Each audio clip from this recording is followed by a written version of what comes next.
Hi, welcome back to Wild Speculations. I'm Daniel. I'm Scott. This week we talk about Critical Role Campaign 3, Episode 16, The Shade Mother. Yes. Kick off basically right into combat. Yep.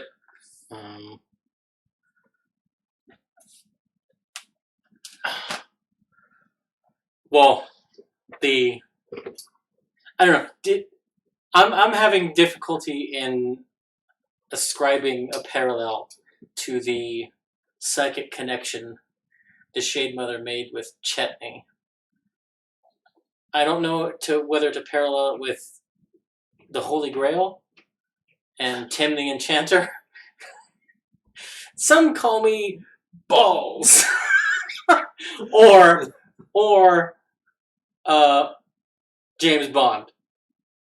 Balls. Mighty Balls. I'm gonna go with Tim.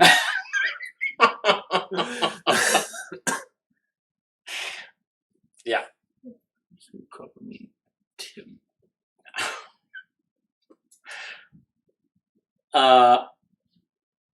Matt produced the mini. Yep. And I was like, that doesn't look like the Art of the Oubliettes. Nope.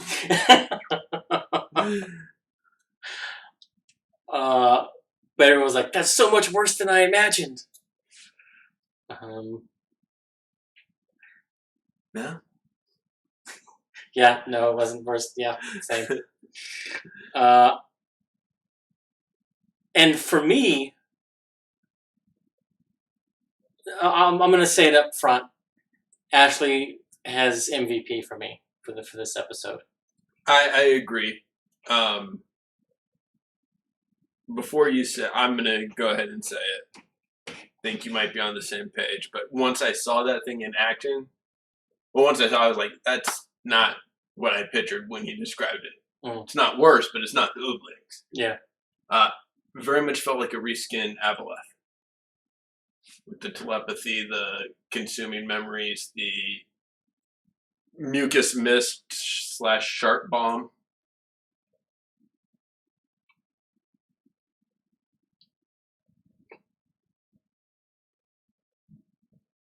Yeah, I hadn't thought about it, but yeah, that might be. I figured that's where you were going because I know you like Avaleths. Yeah.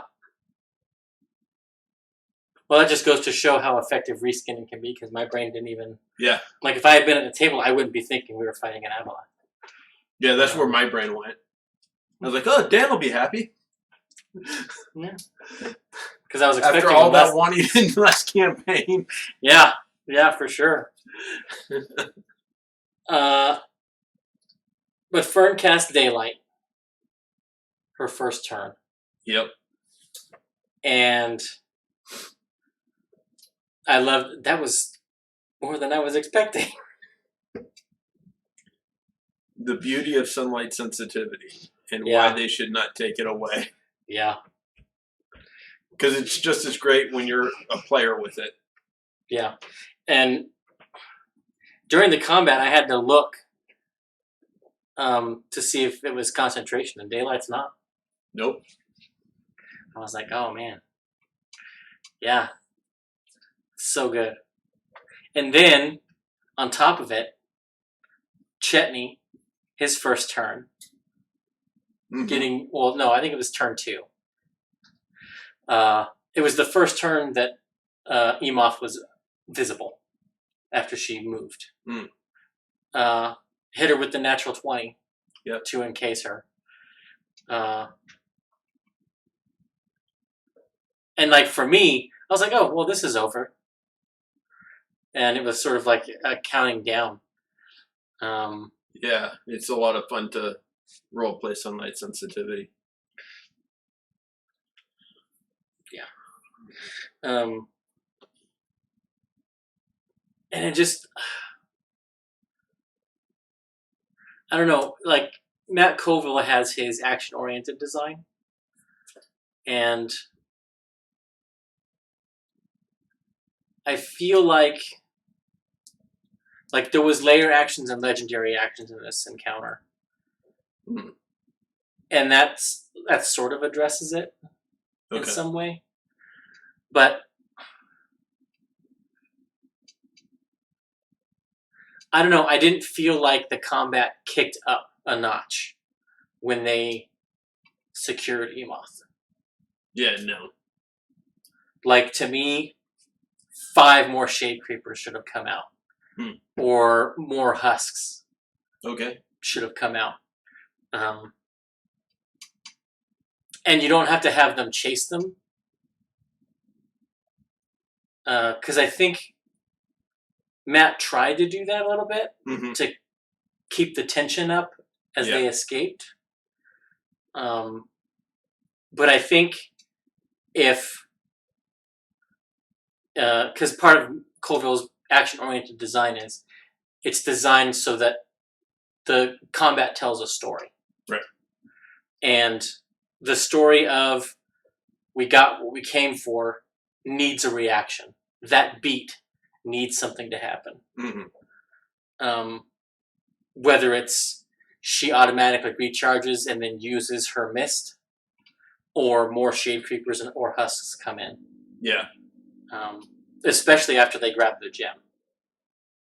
I just didn't feel... There was no spike in tension. Yeah. And danger.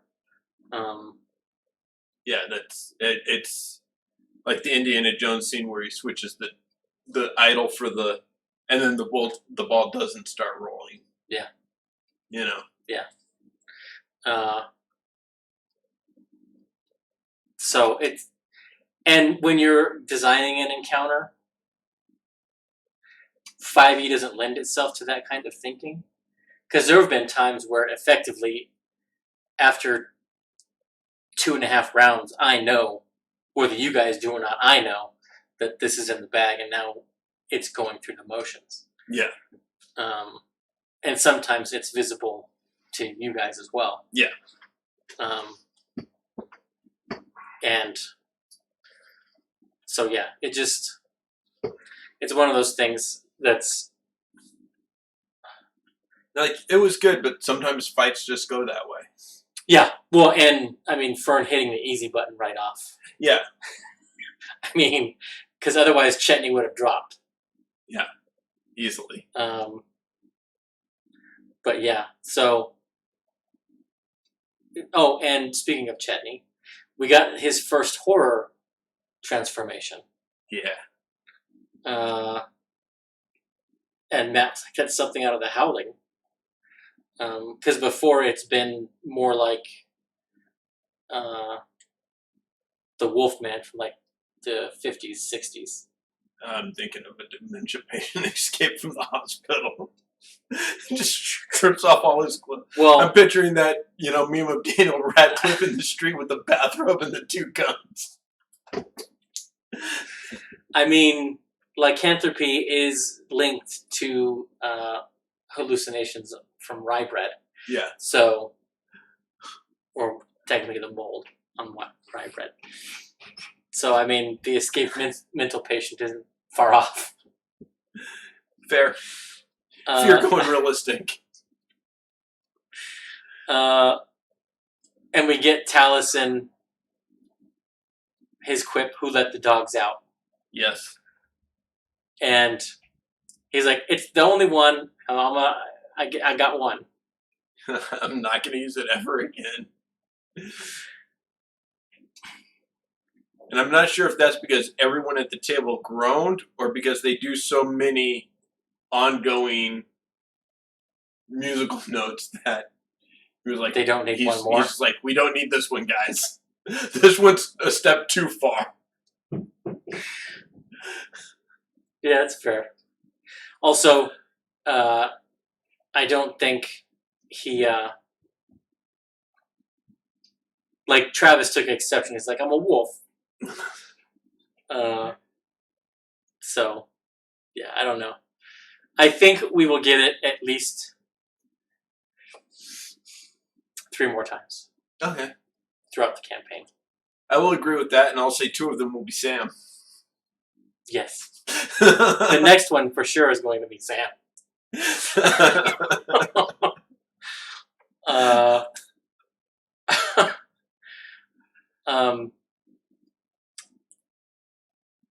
got the shark cloud.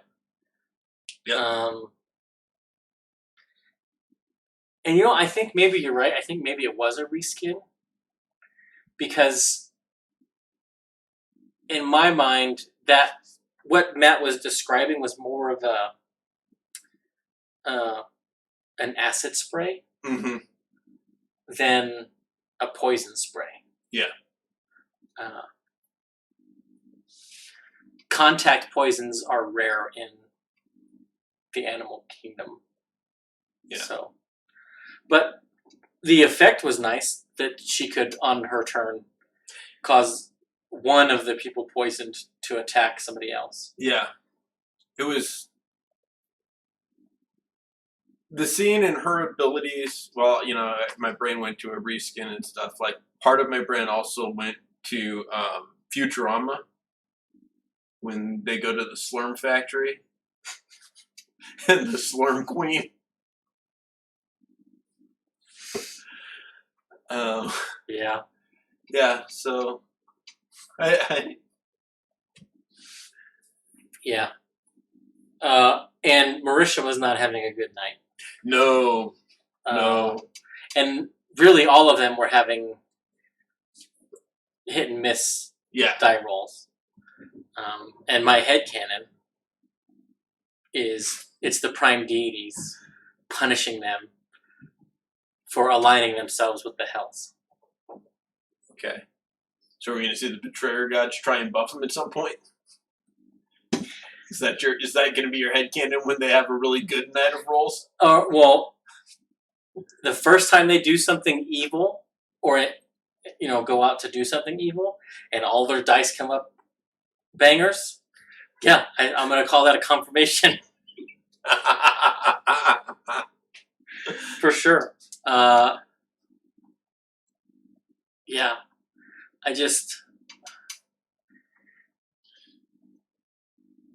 And it kind of makes sense that Laudna's the first one to suffer it. Yeah. Because she's serving Lady Briarwood, who is in service to the Vecna, the Whispered One, the latest would-be deity. She's the closest thing to evil priestess. Yeah. That the party has. And now, so that's why she's the first one to suffer this because of this aligning with the hells. Because no, you're mine. So is that why FCG was glitching? Because he's not a holy cleric? Yeah. Although I think there's something that happened off stream, a text thread between him and Matt, that informed a lot of that. Because I didn't. I have a feeling his backstory is coming up sooner than later.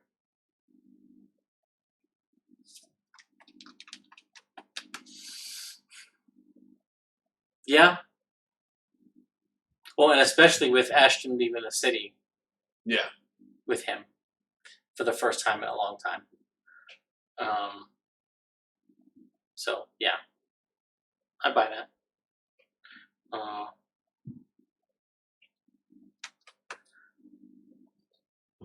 Second favorite Fern moment of this episode was her natural 20 on her dex save.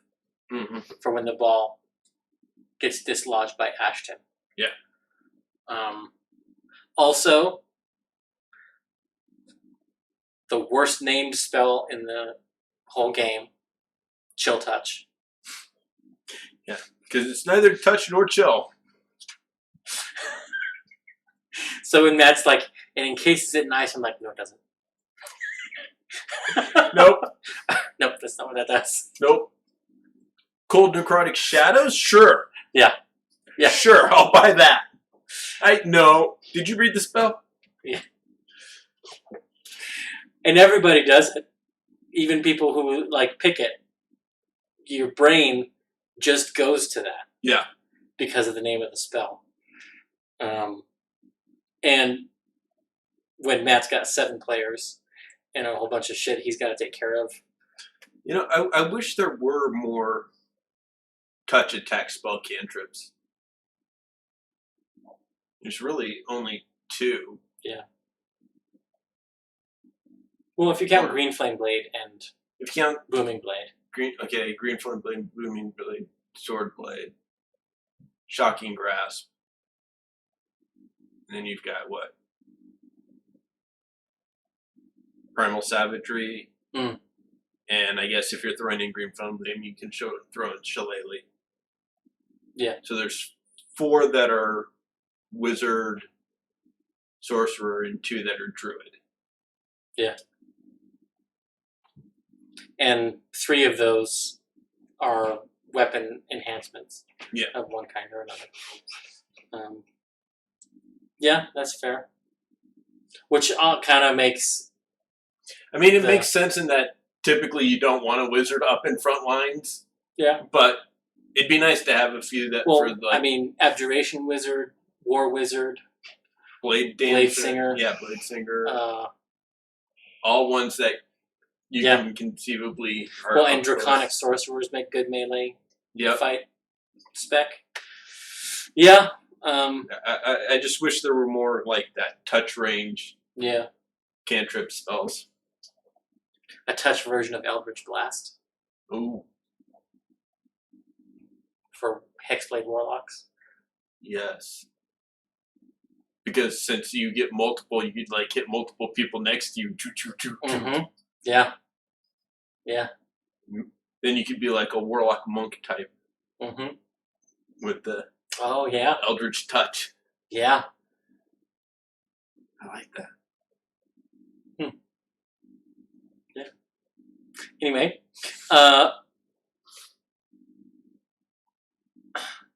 we get Taliesin illustrating. Yeah, that's going to be a build I'm going to do. Yeah, Rose, I was already like, I'll have to design that later. Already ahead of you. Taliesin illustrates the difference between he and Laura vis-a-vis dice and the giver versus the hoarder. Yes. He's like, here, you can have these. Wait, did you give away all the dice you bought? Yeah, that's what I bought them for. And she just kind of, the dumbfounded, lost look on her face. Just like, wait, what? Yeah. To buy dice to get... I mean, I guess I'm somewhere in between them. Because I just buy dice. Yeah. But I'm always like, if someone's like, I know someone who needs dice, here you go, have some. You know. Yeah. I don't buy them with the intention of giving them away, but I freely give them away. Because I buy so many. Yeah. Speaking of which, I need to buy more. We have a discussion of goat anatomy and how Fern's knees work. And one of the things that confuses people about hooved animals, so this is the science content everyone tunes in for, is the second knee or the other joint in the leg is actually the ankle. Yeah. It would be the equivalent to our ankle. Yeah. They just have all longer between the bottom of the ankle and the hoof than we do between our ankle and foot. Yeah, exactly. So that's why Sam is confused. I don't know how animals work. I've been looking at them backwards. Just wag their heads. Yeah. We get the pity applause when Marisha finally hits with an Eldritch Blast. Yeah.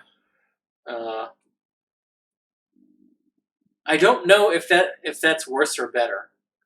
Like, it's definitely worse. It's definitely worse. So, okay, if they're legit clapping because you finally got it and it was a key moment, and it was spectacular. And how do you want to do this or something? That's great. When we're running away and it finally hits. Oh, you finally did something. It doesn't really have any... Let's clap for it. No, that just made it worse. Fair. And Talison's lick salt motherfucker Love that. comment almost got missed. Almost, not by me, but almost. Thanks to Travis going, oh, because she's a slug. God gave it renewed life. Yes. And then everybody loved it. He's like, it really didn't deserve that, but thank you. Yeah. And round 2 of pity applause. Oh,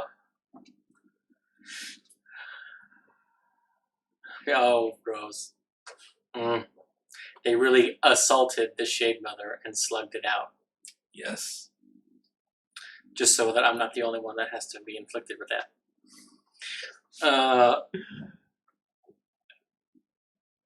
But after the fight and they get away, the elevator ride up. Do you think Matt intended more to happen there?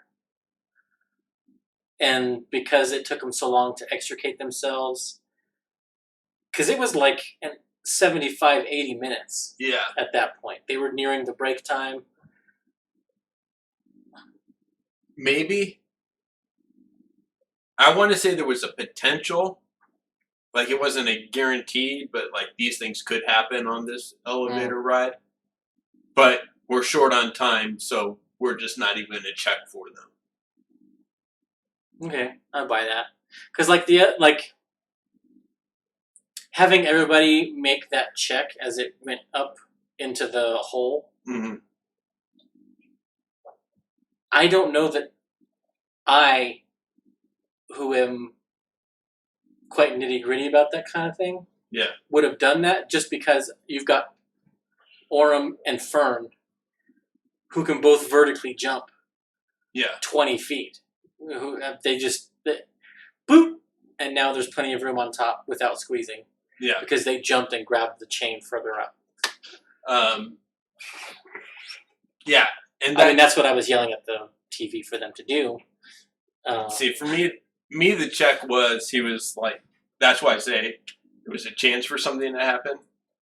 But I think he's looking at it, he's like, we don't really have time for this. We just go up. And the other thing I yelled at my screen was when Ashton was the one that failed.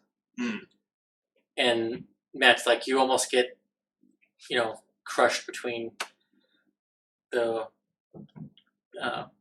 car and the wall. If I was playing Ashton, I'm like, no, I don't. Earth stride. I can move through natural rock. It's not difficult terrain. So I would have fallen back on that, just like... Yep. Just because it's one of those abilities that is almost never going to come up. So any edge case where I can make it apply, that's what I'm going to do. So, yeah.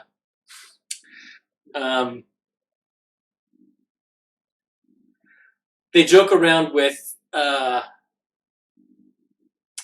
Green Seers. Yeah. Seekers. Green Seekers.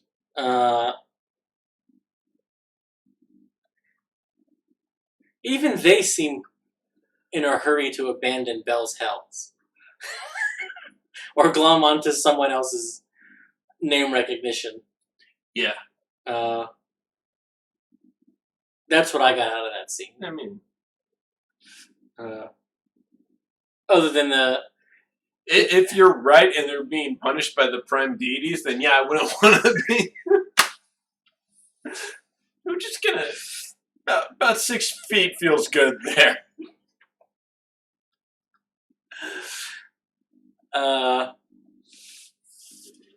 Yeah. But we get a reunion with Pretty. Yep. And Fern is bitter.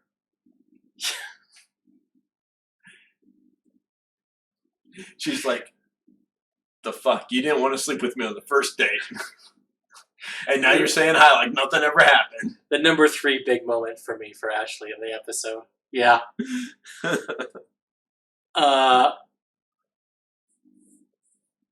So good. And I was trying to figure out if Pretty was trying to remember their names and who was who. And partly because he's an ogre and they don't have the best mental capacity, usually. Right. But also, I think it's reflective of Matt, who keeps calling Laura Laudna. Mm. And he's like, it's the hair, and she's like, oh, so you're saying I look like Laudna. That's great.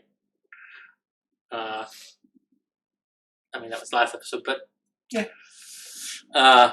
So I think it's sort of a bit of that informing the role play. I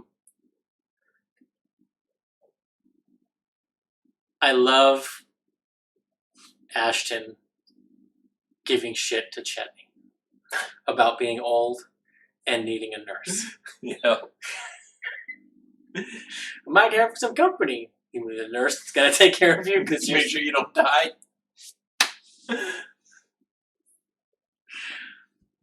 Part of me in that moment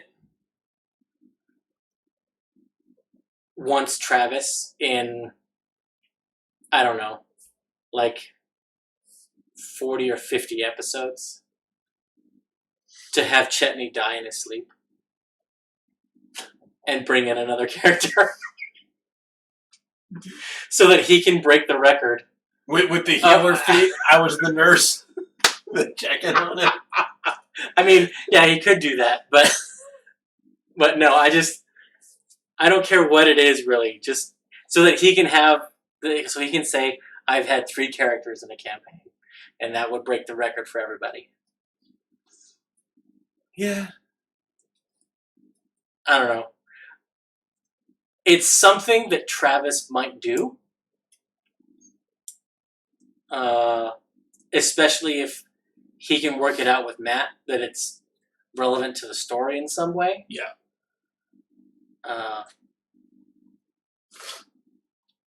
Okay, if Travis ever guests on Exandria Unlimited as another character, it's definitely happening. And that will be the character he brings in. Okay. Okay. That's a big if, but yeah, I'm willing to stake that claim right now.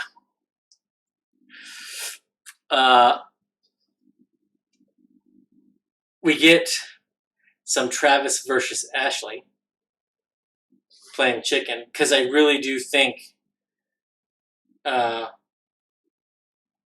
this was a game of chicken between the players. Oh, yeah. And Travis lost. Yeah. I mean, it took him to the epilogue. Yeah. But he lost. Yeah. Because when it came down to it, he couldn't. Well, no, I think that was... he had already made that decision. That because she said 3 o'clock in the morning, he's like, no, Chetney's going to sleep, because that's what Chetney does. Yeah. And Matt's, how hurt are you that everyone heard hard are you? Yeah. Really just sort of set the tone for the post-break part of the episode. Enunciation is important, my friends. You know, I heard, how hurt are you? I don't think it's a question of enunciation. I think it's the fact that there was sex in the air, and that's all that was on anybody's mind. I heard, how hard are you? But when I did a double take, my brain automatically said, no, this is what he said, you misheard it. You know what I mean? Yeah. That's fair. Like before, he was like, no, I meant, like, my brain was already figuring out that this is what he said, and I misheard him. And then, of course, it's pandemonium, and Matt has lost control of the table, and it's all sex jokes. And he's like, he shuffles up his papers, puts them to the side, and I'm like, I could almost feel it, like my DM, my spidey sense was tingling. Oh yeah, no. And I was like, oh, and he's like, rocks fall, everyone dies. And I was, Yes. he said the thing. Rose, I think the Viagra potion is, I mean, a gag gift. I don't think Chetney's going to look for it. But I could see... I don't think he would look for it, but all blood hunters are proficient with alchemist tools and get their powers through alchemical concoctions, so he may try to make one. It's not just the Order of the Mutant that, like, their initial class features are from downing a alchemical concoction. That's true. Yeah. I'm just saying. Yeah.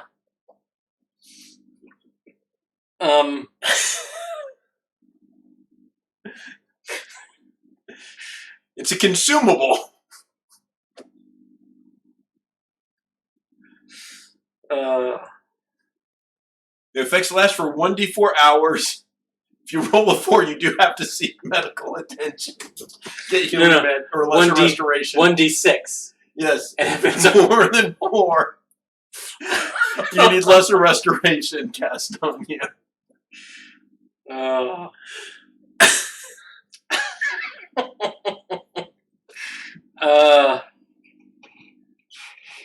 But we got an interesting moment. Like, the second half was just sexual tension, so thick you could cut it with a knife, and it was flying in a lot of different directions. Yeah. And including from Laudna, and to Laudna. But she is talking about how, Chetney is good with his hands, and, because he made that boat, and Fern's like, well, he's 400 years old, he's had to have learned something. And see, my brain would have been the articulation in the hand that he made. Yeah. If you're going to go there, go all the way. Yeah, fair. And there was a moment between Orym and Laudna that was mostly nonverbal and just sort of whispered back and forth what was verbalized. And Marisha had to hide her face and laugh. Yeah. For a few minutes after. But I was like, has Laudna nursing perhaps a thing for Chetney now? Because they both have the same tool. Or have a thing for tools, I guess. But yeah, it was... Yeah. And I have to quote the... Actually, I don't remember if it's the Baron Harkonnen or if it's Piter in the new movie Dune, where they said when Raban is angry about the Emperor giving Arrakis to Duke Atreides, and they're like, when is a gift not a gift? When a natural 20 on an Arcana check on a strange object, when is that not a gift? I could practically see Matt say, "You've activated my trap card." Oh. And I love those moments because it's like the best traps are the ones that the players see and trip anyway, and that's what that was. Yeah. So good. We confirm that the Nightmare King is involved in its creation. Would you call that a confirmation? Yeah. Yeah.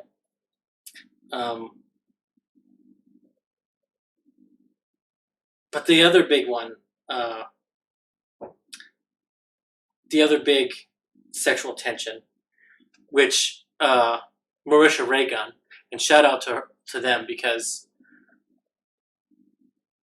daylight savings time and the way that we schedule the show, our schedule is truncated now before the show, so we weren't able to watch the whole episode as we do normally at 2x speed. But they had their video out for the wrap up or for their summation of the episode. So that was helpful for me tonight. But they did leave out the Ashton Laudna interaction, which for me was bigger than the Fern and Chetney thing. That was funnier and more sort of on the nose. Ashton Laudna is a more realistic. It's more likely to happen. To actually happen. I mean, it's kind of the stereotype you'd expect to end up together. I mean, the weird goth girl and the stoner anti-establishment kid. Yeah, okay. The punk kid and the goth girl. How dare you invoke the Breakfast Club? No. Because then Ashton would end up with Imogen because she's clearly the Molly Ringwald of the group. Yeah. I mean, Chetney's the Emilio Estevez, so he would get Laudna. I mean, we still have a lot of campaign left. It's true. And Orem would be the nerd. Yes.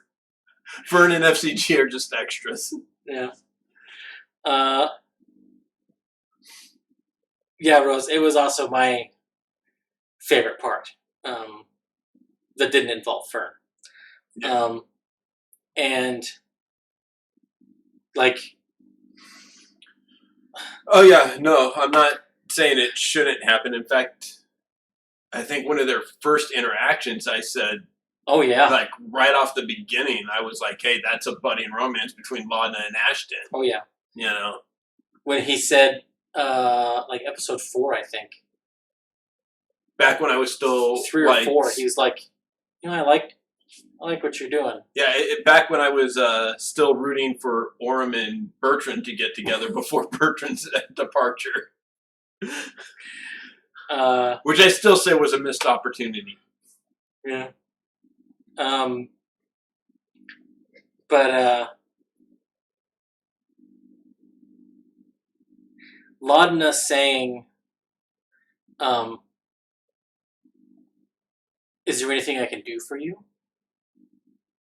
And then she goes off into a bit about, you know, I lack purpose, I want purpose.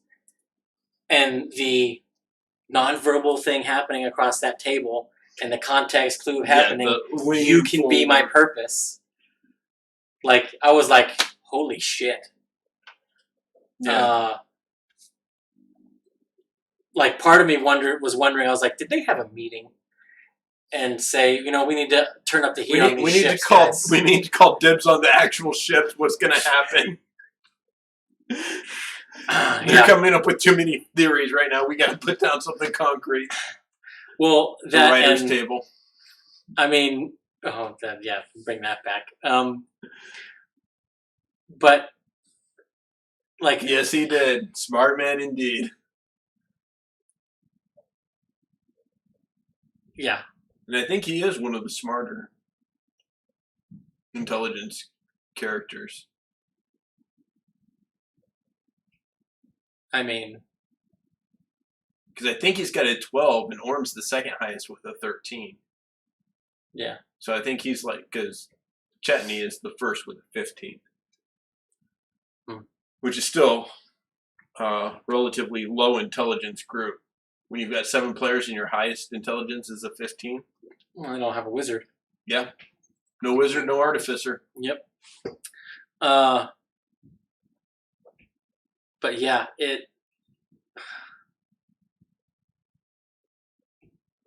Yes, I agree. Yeah. Taliesin Ashton, like, his excitement for Laudna and Fern, because it also goes towards Fern, Yeah, like, on occasion. to a lesser degree, but yes. But yeah, it's Yeah. And I think it's picked Ashton, up on but it's Taliesin and his love of the macabre being put into like your character is a sliver of you.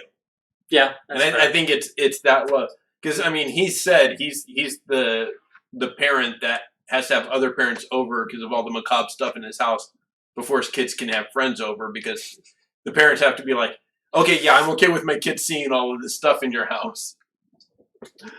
Yeah.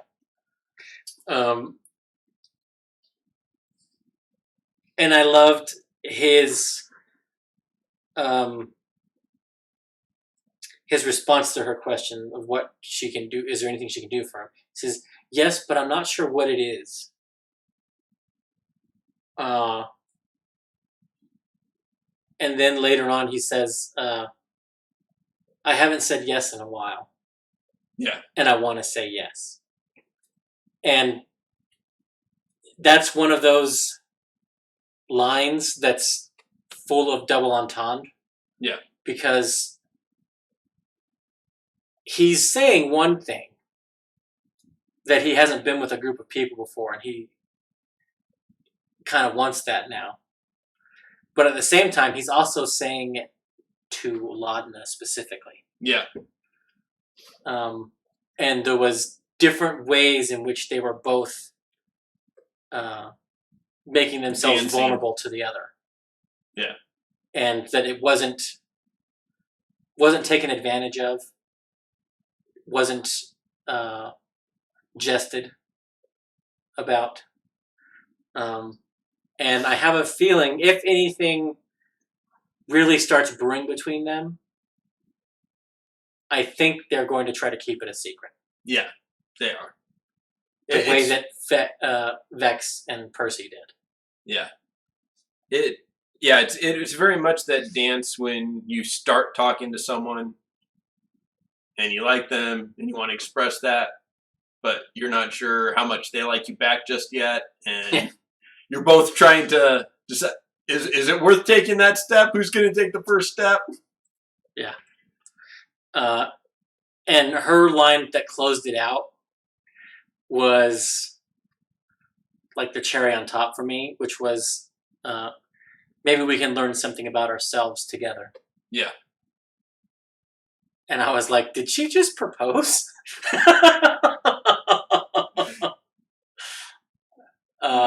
I don't know about a full proposal, but I think she has to go steady. Yeah. Can I wear your pin? Yeah, was such a good line. And I think Marisha has some confidence, I think, is the best way to put it, from the Bo-Yasha ship last campaign. Okay. And I think, like, Bo was very much flirty with a lot of people, and Yasha right off the bat. And there were different things that sort of entered complications into that relationship. And I think Marisha, for a different experience this time around, seized an opportunity and decided, you know what, let's do this. Yeah. Just because it will be a different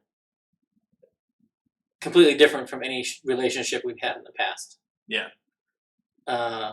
Like Vax discovered his love for Kiki at the table, Mm-hmm. and then Vex and Percy later, after the two of them were outed. Yeah. And then in campaign 2, Jester had a thing for Ford the whole time and got scared off of it, and then he came out to her. Yep. This would be the first relationship quite early on that is, okay, yeah, let's explore this. Yeah. So it will be an interesting thing to follow. The other big thing, and we mentioned it briefly before, you did, with FCG, having his malfunctions. Yeah. And the deepening of that mystery.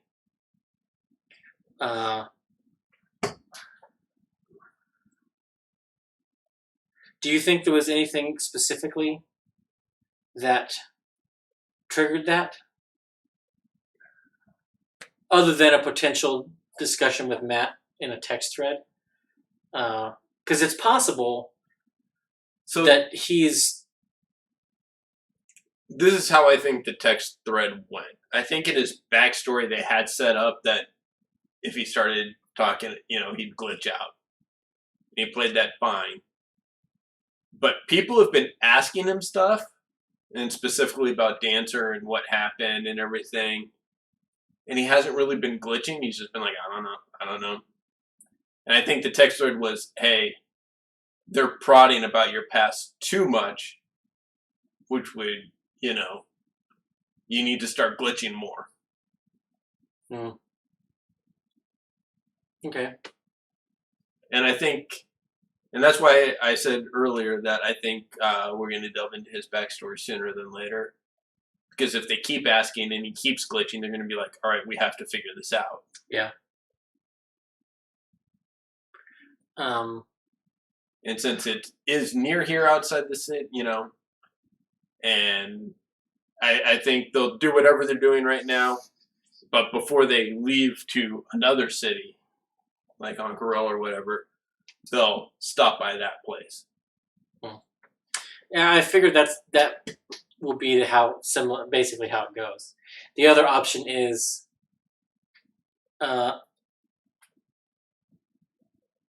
Matt is having these glitches occur to further push the party towards that professor guy who is from Corel. Yeah. So I think it's just Matt doing what he's done this campaign, i.e. weaving everybody's backstory more into the plot threads, and into each other. Because the connection to that professor, super tenuous, and something that they could just forget about. But if FCG like the Scholar in the Moons on the last campaign? Yeah.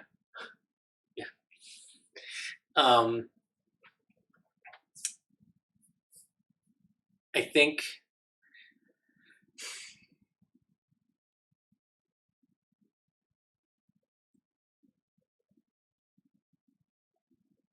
it depends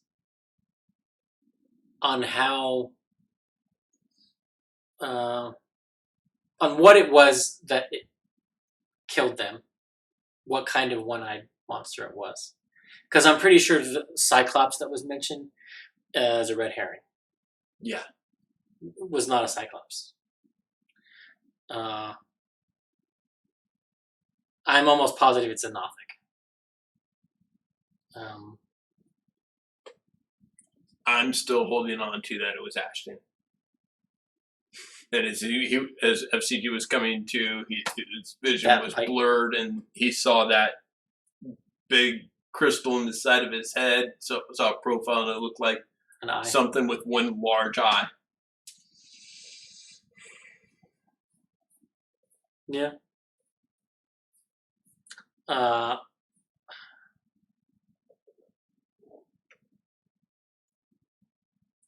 Do you think the trigger for it was having expended his daily abilities and being so low on spell slots?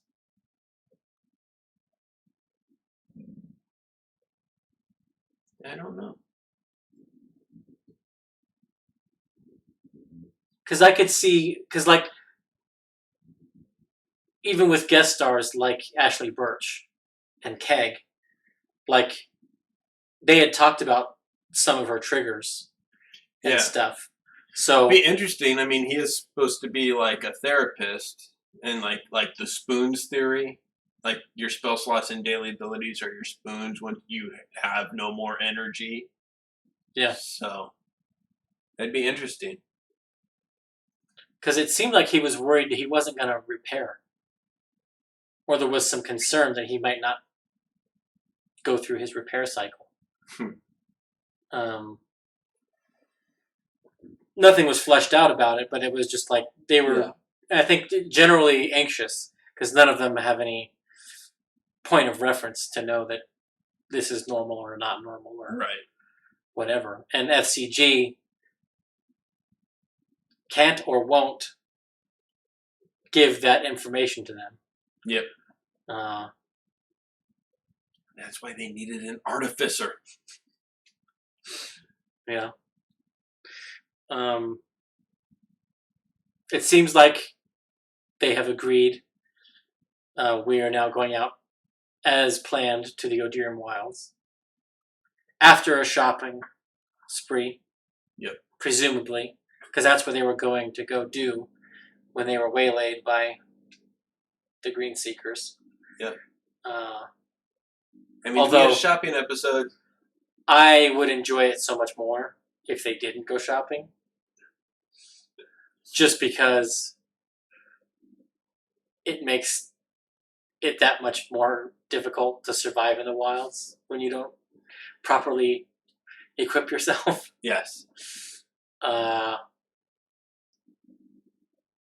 I enjoy the nature versus man that is difficult to do in D&D. Yeah. Although I do my damnedest. But yeah, I hope. I mean, they probably will go shopping just because they're going to want more of the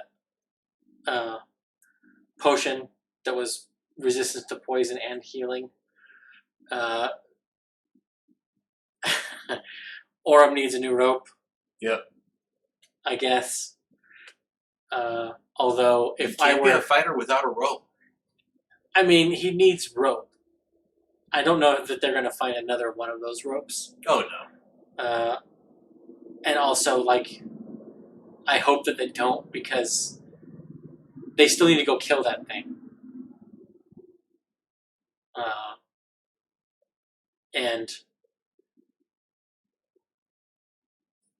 I don't imagine, based on who is supporting these endeavors, that the Quorum is going to okay an expedition into that mine. Yeah. To deal with it. Or the Quorum will, and Treshy is going to sabotage it. And everyone that goes in is going to die. I don't think it's going to get to the Quorum. Because it's set up so that you have to go through Treshy to bring something to the Quorum, because he's the only known one. No, Treshy is not. No. The half-ling is not. I always confuse those two. Although I think their assumption that who the Green Seekers are working for is on the Quorum is incorrect. Because they're working for somebody who's not on the Quorum. Who do you think they're working for? Well, they told him. and I don't remember the name, but it was a woman, and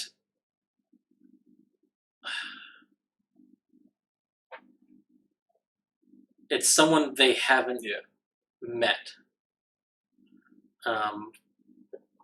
They were not at the party, at least not that any of our cast met. Right. So,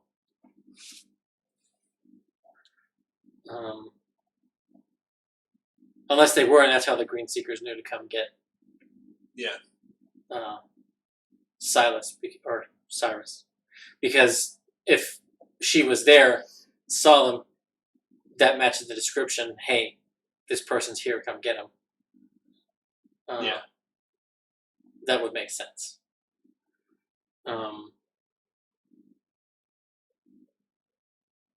Yeah. But yeah, I think it's going to come down to the players. Everyone is on the quorum until they find out otherwise.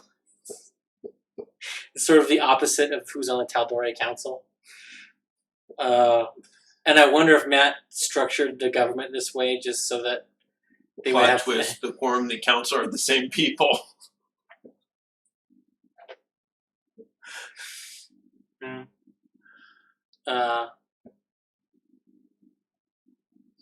Yeah, I don't know. But I think we depart before break.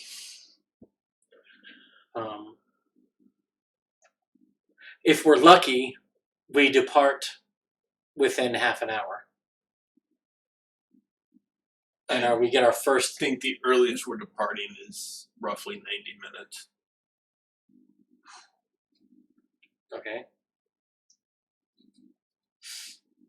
Because I think they are going shopping, and that's going to take at least an hour on its own.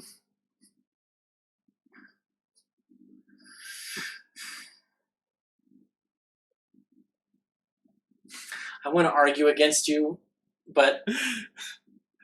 It doesn't take a crystal ball to predict the obvious. Yeah. Like...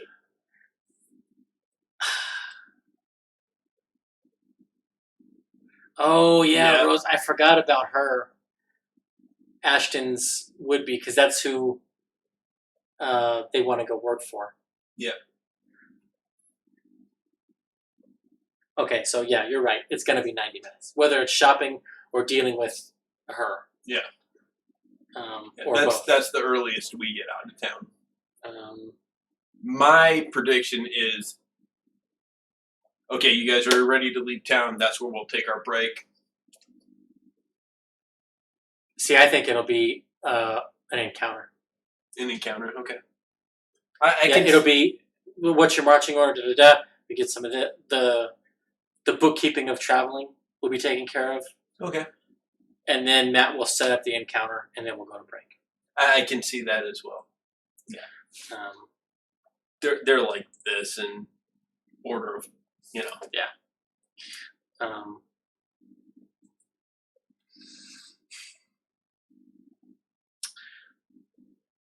Yeah, I don't... Do you think Imogen's connection to this crystal comes up right away? It comes up when we start her backstory arc. Actually go into it. See, I don't think it'll wait that long. It launches her backstory arc.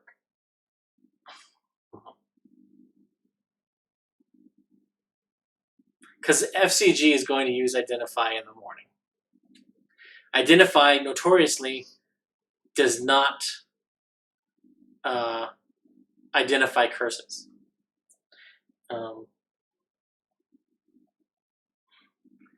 So, I think he will know that it does something, and he will get that. But the effect that it's having on Imogen won't come about until they've rested probably 3 times. Okay. And I have a feeling it has the effect that you cannot attune to any other magical item. My guess. So, yeah, we'll see. We are going to cover also the Exandria Unlimited special episodes. Yes. So our show will end. So we'll have a hard out that day.